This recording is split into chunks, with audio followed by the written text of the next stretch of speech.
Hello! Kumusta? So, I am here again, fresh na fresh of course, kasi bagong ligo.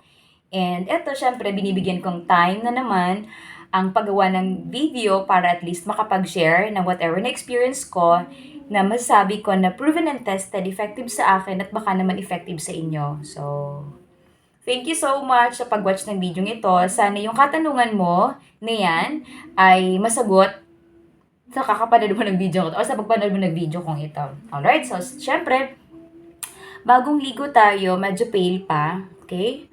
Ah, uy, kung sakali man masagot ko ang katanungan mo, pa-subscribe naman please. Alright, so sige.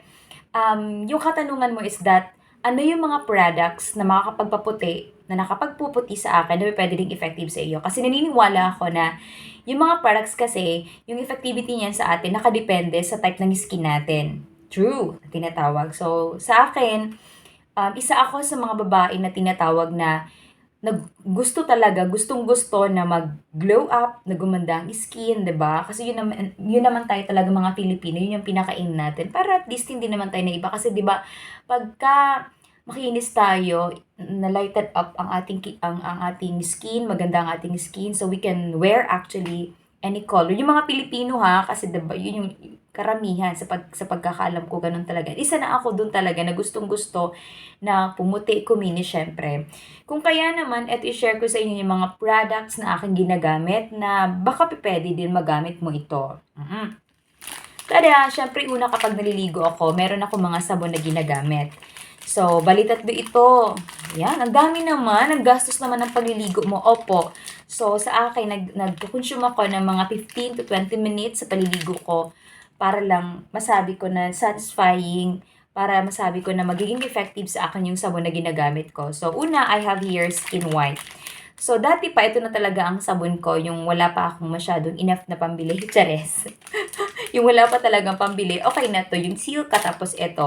Alam mo kung bakit gustong gusto ko to? Ay, magkano ba to? 65 pesos po ito. Ayun, 55 pesos. Dinagdagan ko pa ng presyo, no? 55 pesos po ito. And 65 grams. Yung kagandahan kasi nito, ang kinukuha ko yung whitening soap with glutathione na siya. And yung Skin White kasi sa pagkakalam ko, meron tong niacinamide na kung saan effective sa akin at masasabi ko, nakokontrol niya ang pagkakaroon ko ng pimples. Okay na. So, another naman itong sabon ito kasi yung pinakaunang ginagamit ko, yung Snail White. Nabalitaan ko lang kasi ito sa co-teacher ko na yun yung sabon niya kung kaya naman gumanda ng gumanda ang kanyang, bakit nabubulol ako ngayon?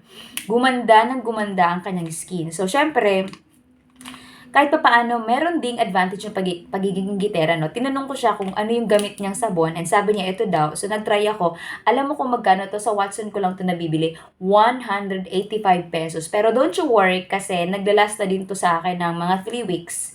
3 to 4 weeks, depende, 'di ba, syempre.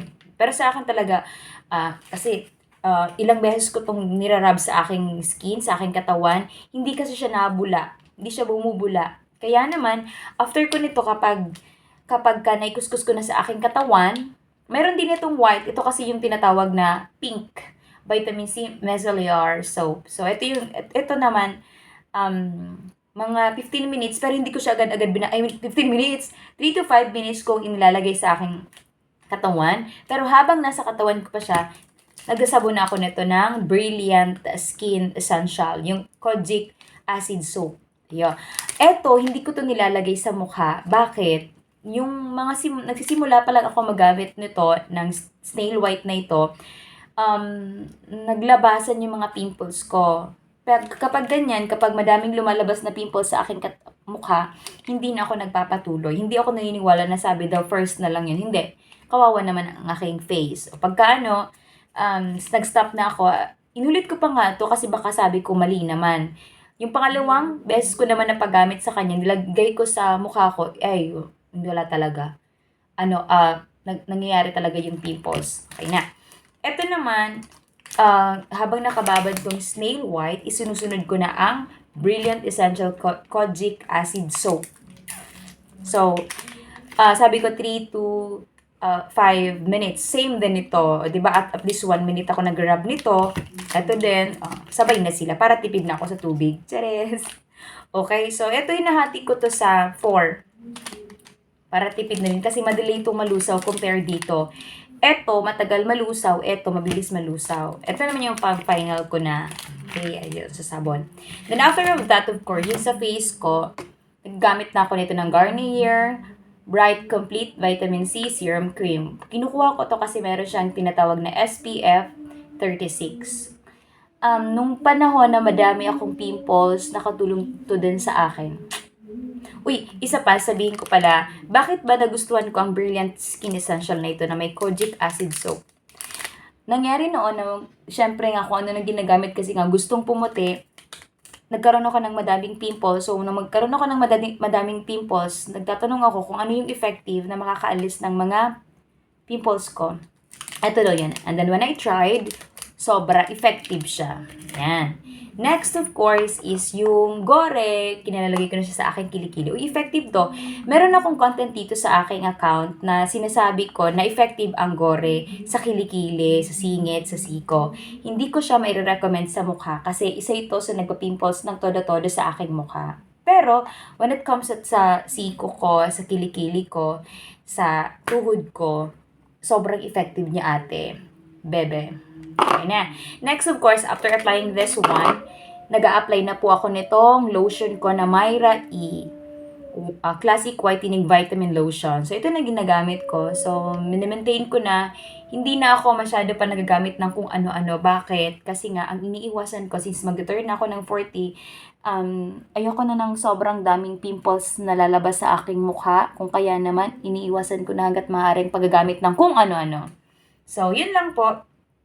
Again, ito yung mga sabon na meron ako. Skin White, Snail White, yung Brilliant, Kojic Acid Soap, and gamit tayo netong Garnier na ito sa cream. Yan, para papatong ko na lang syempre yung ibang makeup ko.